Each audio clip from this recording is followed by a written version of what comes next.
Hello and welcome to WWJPS. This is your host. Before we start, all of this is alleged. This is for entertainment purposes only. This is all stuff I have found on the internet that is public record. And again, it is my opinion. Any 2025-2026 Epstein files that were released that you believe reference or relate to those specific 2016 claims regarding the Podesta emails, Comet Ping Pong Pizza used as code possibly? I'm sorry, you're asking her about whether she's reviewed emails in the Epstein files which relate to the wacky Pizzagate.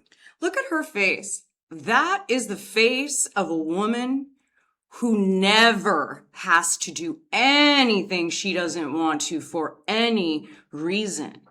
And realize Hillary Rodham Clinton scares the piss out of me. She is a woman scorned. And I don't mean a woman scorned by her husband, okay? That's too simple. She is a woman scorned by this country. Oh yeah, we scorned her. We scorned her. We elected a convicted felon rapist who said that he grabbed women by the P-U-S-S-Y instead of her. But it's always been like this. America has always disliked Hillary Clinton. Even when her husband had his pants down and Monica had his dick in her mouth, we still rooted for Bill Clinton. He's likable. There's nothing likable about Hillary Clinton. I voted for her. I voted for her because I could not vote for that man. But I never knew what I know now. Guys, however you want, I just would like to know if she's familiar with any of them. So excuse me, your question is about whether or not she has reviewed any emails in the Epstein release files about Pizzagate. Correct. Pizzagate was totally made up. It was an outrageous allegation that ended up hurting a number of people, that caused a deranged young man to show up with his assault rifle and shoot up a local pizzeria. I can't believe you're even referencing it. You should be... You should be ashamed of yourself. That's what she wanted to say. The reason she's really mad is not for the reason you think. Pizzagate is gone. Even to this day, you hear people say all the time, well, the Epstein files prove Pizzagate, but then that's it. That's it. There's no other conversation. And the reason is because it's exactly what Hillary Clinton said. She said it was a complete fabrication and a very sick young man. That entire story became about a guy getting a gun who was convinced that a trafficking ring was being run by Hillary Clinton and Obama and President Barack Obama through a pizza restaurant. Of course we all thought it was fucking ridiculous. Of course we did. And what I realize now after looking at this again, they really don't want us looking at this. Like even with the Epstein stuff, they futz around, but we still have access to it. We have certain access to the Podesta stuff, but not really. Not really at all. Now that young woman is Liz Crokin. A very, very well-respected journalist, well, she was, until this story broke. And I want you to understand why this is a false flag. Because the way this woman describes it, as soon as she did, I had to ask myself, why don't we talk about this anymore? Fox Chicago at about the age of 17 years old. At the University of Iowa, I studied political science and journalism. One semester, I interned for Bill O'Reilly at Fox News Channel. My last year in college, I interned for the State Department's White House reporter, and that placed me reporting in the White House every single day for a few months. Respected. I basically was embraced by the mainstream media until I started reporting on Pizzagate.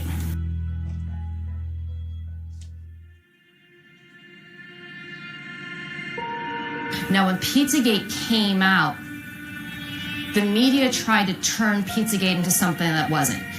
Surprises of the presidential campaign was the explosion of fake news on the internet.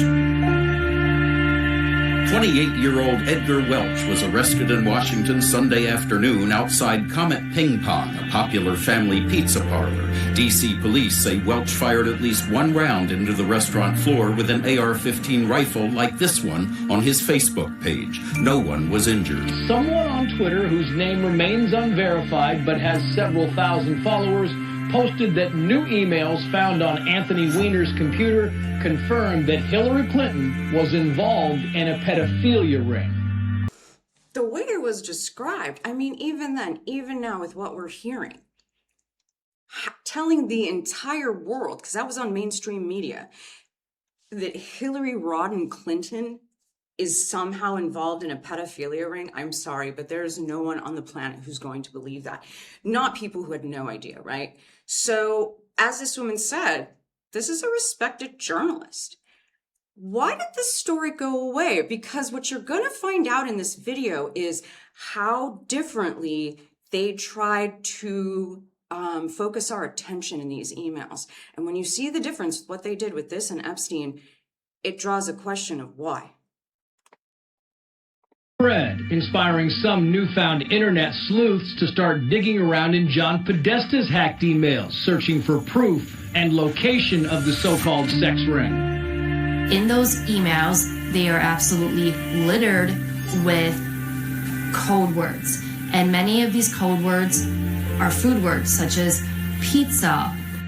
Somebody said to me, hey, Dave, search for pizza in Podesta's emails. And once you go down that rabbit hole, you never really emerge the same person. You don't emerge the same person. I went through those emails and I'm going to, let's actually just go ahead and look at one. We're not going to spend time going through each one. Go to WikiLeaks. The emails that I'm talking about are there. But we're going to talk about the one I have nicknamed torture. Subject from Tony Podesta, his brother. Sends to him on January 31st, 2014. Subject, last night was fun. Still in torture chamber. Another question. Do you want to have February 14th Valentine's Day dinner? Now, if you want to think, why is it that when we looked at the Epstein emails and the gentleman that said that when Jeffrey Epstein emailed the gentleman and said, are you okay? I love the torture video. How are these two different? These two emails different? And also, why the fuck would you be sending that to your brother? What kind of sick shit is that, brothers? These words were code words for something else because the context that they were used in did not make sense.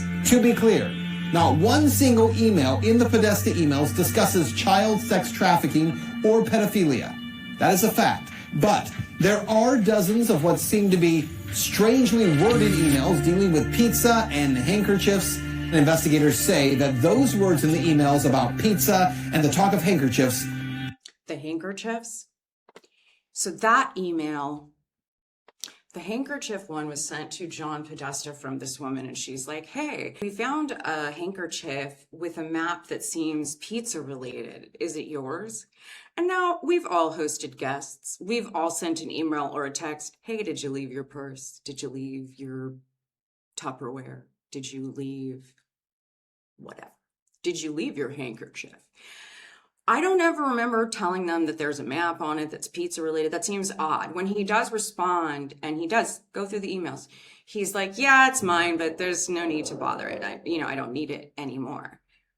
Why is it that we're still not discussing the fact that he's using code words in the same way that Jeffrey Epstein does? Are we just going to negate that? Are we just saying that because it's John Podesta?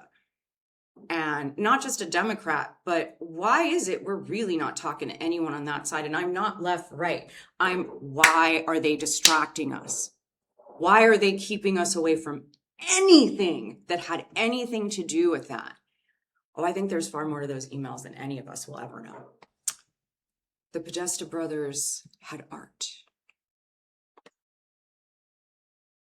Podesta's painting. Have you seen it? I've seen a lot of them. There's one of George Bush, and he's flying a paper plane over 2 Jenga towers. Mm-hmm. And there's another one where there was a boy hanging like this over a pool. Mm-hmm. And you know the Vanderbilt mansion? Yeah. Where it used to be haunted because of all the murders in that pool. Fam, this guy John Podesta drew that kid and all the other kids there. Mm-hmm. And I'm like, yo, why are you hanging this in your house? Sick being.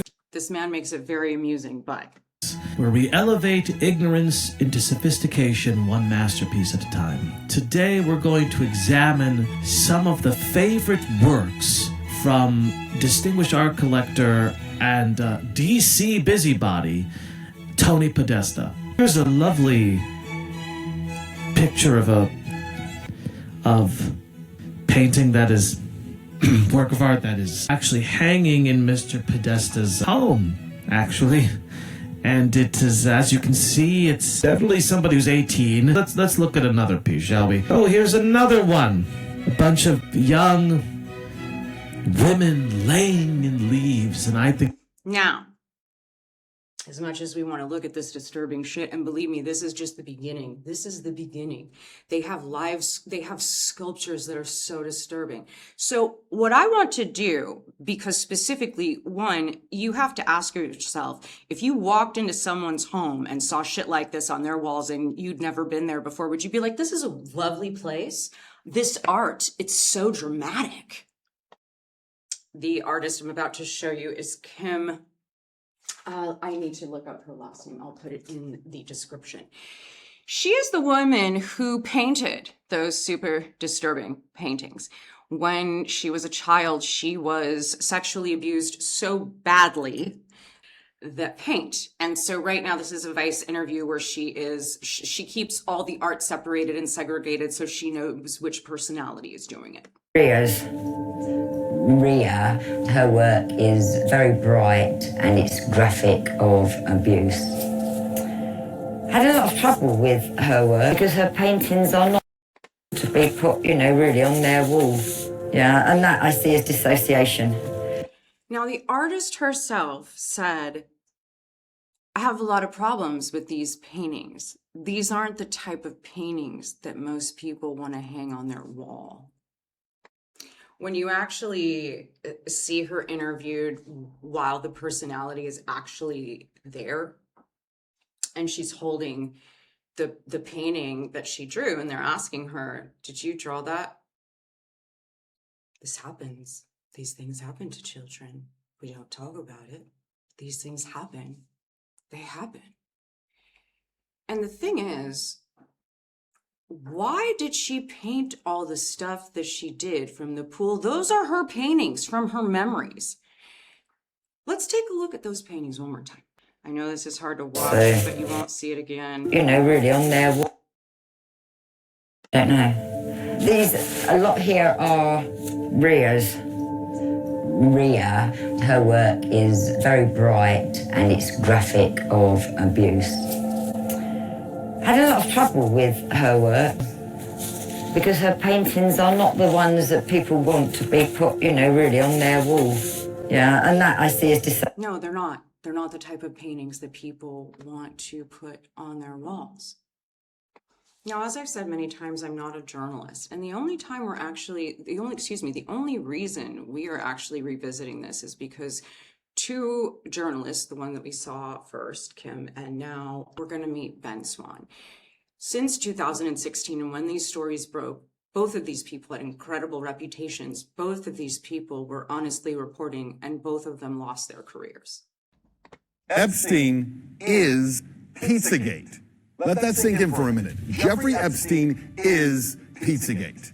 10 years ago, Pizzagate was by far the #1 trending topic on Twitter. But the claim of pedophile elites who preyed on children was so insane that Pizzagate was shrugged off as a wild fever dream of a conspiracy theory.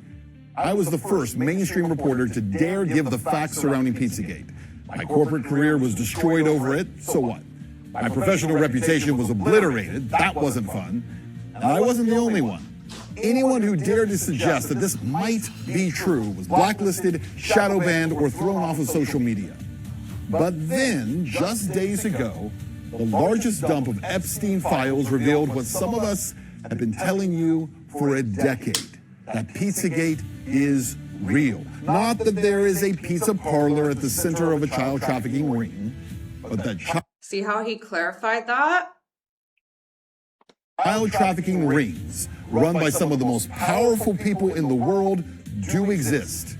Tonight, I want to is telling you the entire story is a hoax or fake news. But what does that even mean? I spent the last month investigating. So what exactly is Pizzagate? Well, the story that came to be known as Pizzagate did not begin with a rumor, nor was it created by Macedonian sheep farmers, as CNN actually once claimed. It began with WikiLeaks, authentic, verified emails taken from the phone of the chairman of Hillary Clinton's presidential campaign. Now, we're always told that these emails are hacked, and they're going to say it again. He actually says it, and they are hacked in the sense that the person that went into those emails was not John Podesta. But do you know how they got access to his emails? Because they always spin it like people were, hacking into his house and all. Now, so this person who may or may not be in a cabal filled with PDF files, who has scarves with pizza maps on it, is careless enough to leave his cell phone with all of this on it in a public space. Well, someone found it, and they were actually able to figure out whose phone it was based on a variety of things. And then Julian Assange, rightfully so, put it on WikiLeaks. But you know what? And again, I had to ask myself, why were you so quick to dismiss this, Vanessa? Let's be honest. This was during Barack Obama's presidency. I never really wanted to look into the fact that they were absolutely suppressing something that had any sort of validity. But even during that time, I was surprised at how much Obama really criticized Julian, and that he was really why? Why did everyone get in trouble for these emails when the man left his phone? John Podesta. Those emails were real. In all these years, by the way, no one has actually disputed that. Inside those emails were communications that struck a lot of people, not just online. What's interesting is, he's right. Because think about it, even when Hillary was just testifying, she never said the emails were fake. She never said that nothing of validity was in those emails. She said that it was a completely made up story about a sick young man who went into, we didn't touch the emails. Not even once. So why is it even now everyone's going through the Epstein files in all parts of the world, but yet even now, people really don't want you looking into the Podesta stuff. And by people, I mean our country and our government. Maps. The private gatherings involving powerful people. Some very bizarre stuff. In fact, the first people to draw attention to those emails were a group of self-proclaimed pedophiles on 4chan and 8chan. Let that sink in. Let that sink in what he just said. Let that sink in that this all got traction because a bunch of disgusting, perverted PDF files were on 4chan doing all the disgusting, illegal things that they do. And they're like, hey, we should look through these Podesta emails. I wonder what's in them. Hey, do you guys notice they use some of our lingo about pizza? Is using the same terminology that they use to speak encoded language. And in researching those emails, I found a 2010 entry into Urban Dictionary. It's still there, by the way. It confirms that cheese pizza is a commonly coded term for child pornography, CP. I totally didn't know that. It makes so much sense, but this is what I mean. Even to this day, I still didn't know that that's what it meant. That image signifies something called boy love. The pizza place next door to Comet Ping Pong Pizza, Besta Pizza, well, this was their logo until only a few weeks ago. Clearly, you can see that the Besta logo actually contains the same image, I'm going to show you again, as that boy lover image. Interestingly, after Pizzagate investigators pointed this out, Besta Pizza changed their logo, and then I couldn't imagine why. Now, let's be fair. Let's be fair.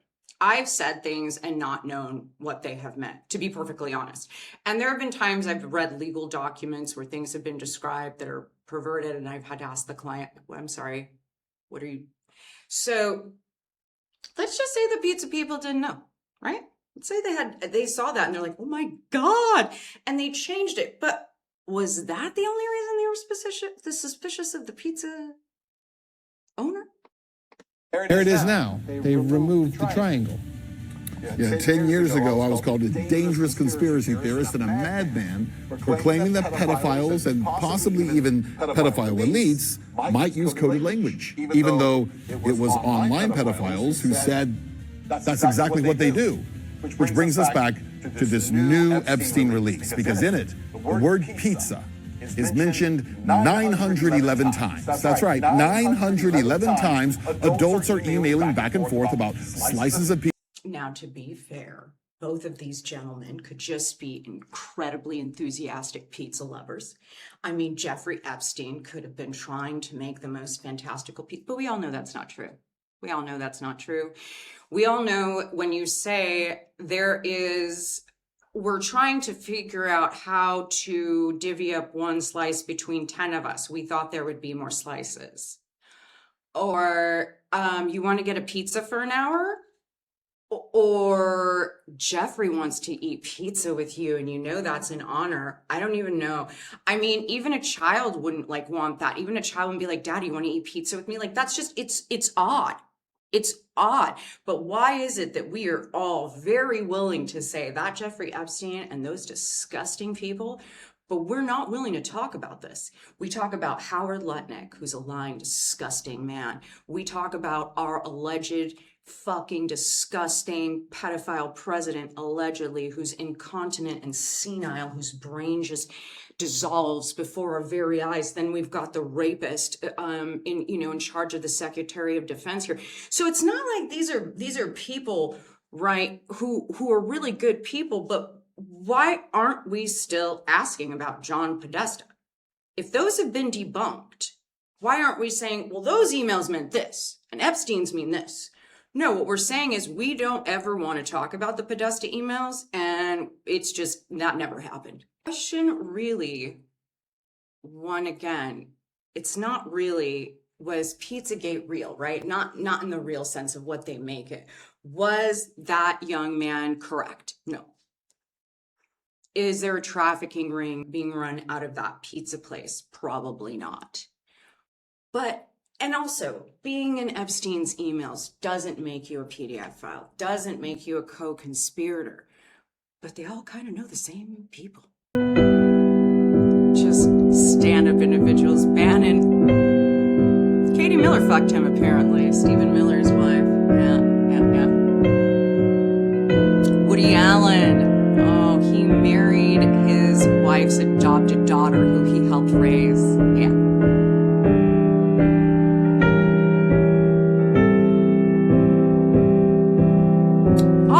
Robin Leach.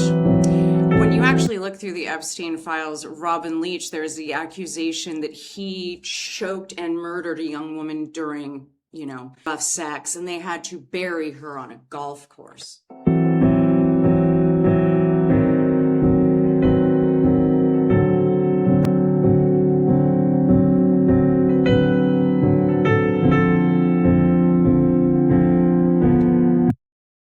That young woman, and she was, I believe, 16, 17. That is Virginia Giuffre. Virginia Giuffre is the only reason that any of us are even having this pizza discussion. Because I'll tell you one thing right now.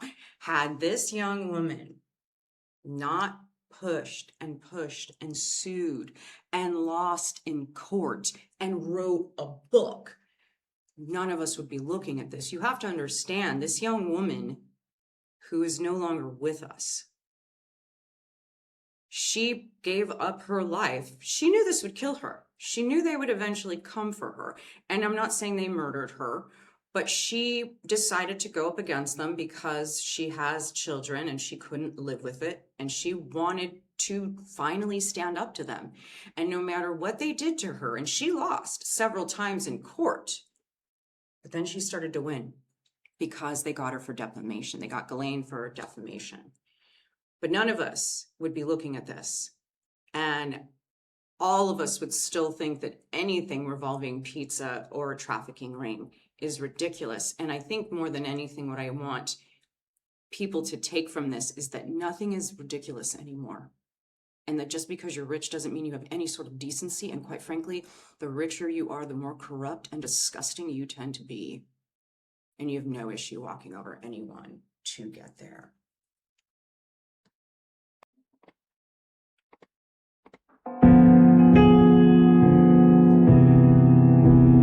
Now, part of why this also became lore was because of Marina Abramovich, the spirit cooking woman. I am not going to get into her because in all truth, she's really not that significant in the grand scheme of this story. They latched onto her because people were absolutely disgusted by the fact that spirit cooking uses blood and semen and piss and cum. And it's taken from Aleister Crowley, the Book of the Law that I mentioned in the last one. All of these rituals come from Aleister Crowley and many, many, many, many moons and years ago. And really the only thing that people should be taking from Marina Abramovich is not that she hosts spirit cooking, but that Zelensky put her in charge as ambassador of children who were displaced in the Ukraine. That's her job. That's the spirit cooking woman's job. The woman who has art of children that is so vile and disgusting, who does eat shit and piss and cum and believes a lot of things. You know, I would think to invite her to some sort of like ritual, if you wanted to like conjure up a deceased relative or, you know, Papa Legbo. But beyond that, why on earth would you bring that woman around children? And that's a current issue. That's not a past issue. So now we're going to get into a very uncomfortable question. How do they get these kids? Because right now they don't have the cabal anymore. Wrong. There's never been one way. And the one thing that I will tell you after looking at all of these files and that people need to make their peace with is that children are a currency in this world. It is disgusting and it is vile, but they are. And that is what I learned from the Epstein files. Right now in America, they are separating children and parents constantly. They become unaccompanied minors, which means they have no parents. They are now a ward of the state. Couple papers go missing. That child never existed. And they are in the ether. This is not an isolated incident.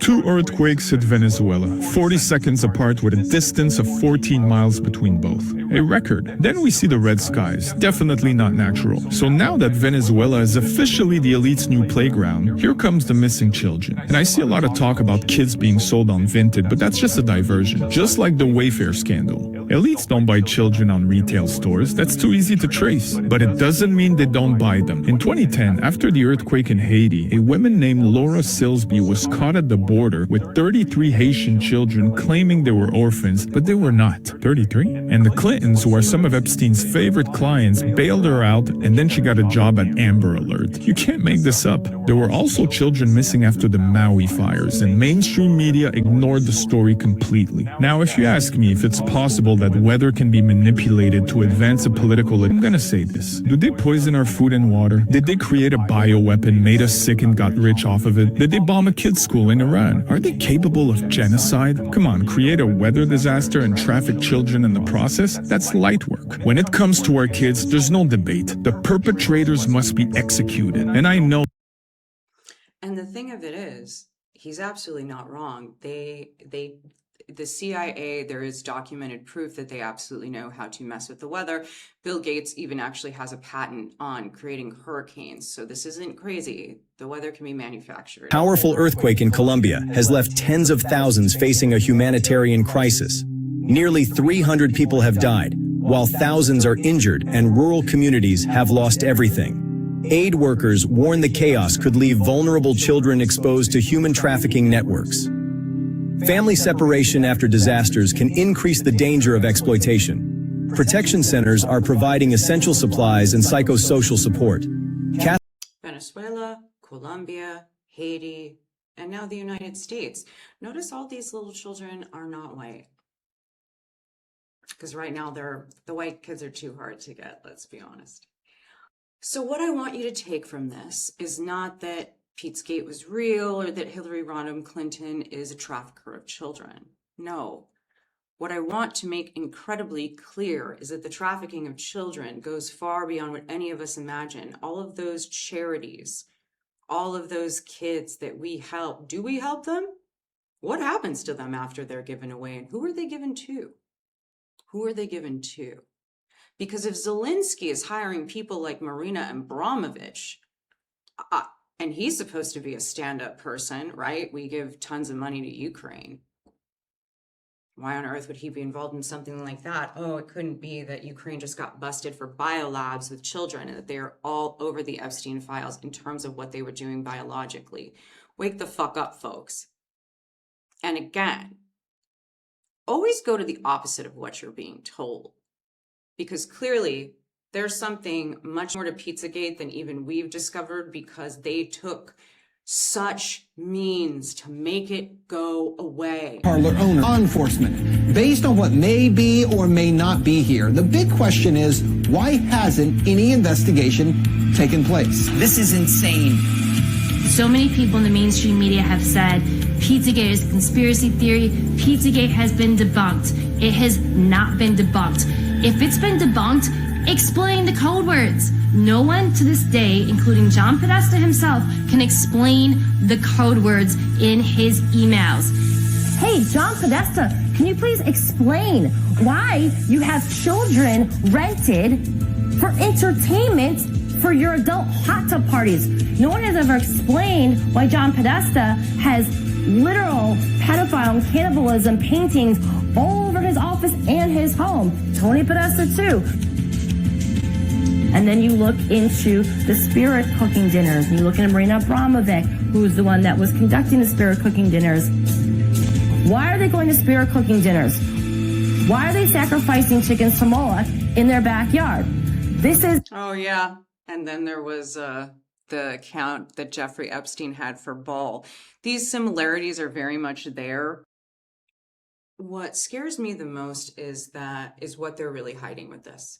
They've allowed us to see certain things. I'm not naive enough to believe that all of the things I find online by the people from the CIA who speak out. Sorry, there's a lot of thunder right now. We're having a crazy storm in Portugal. I know that those people are allowed to speak, because just like the missing scientists and the people who die before trials, the people who are allowed to speak over and over and over again on podcasts are allowed to say what they're going to say.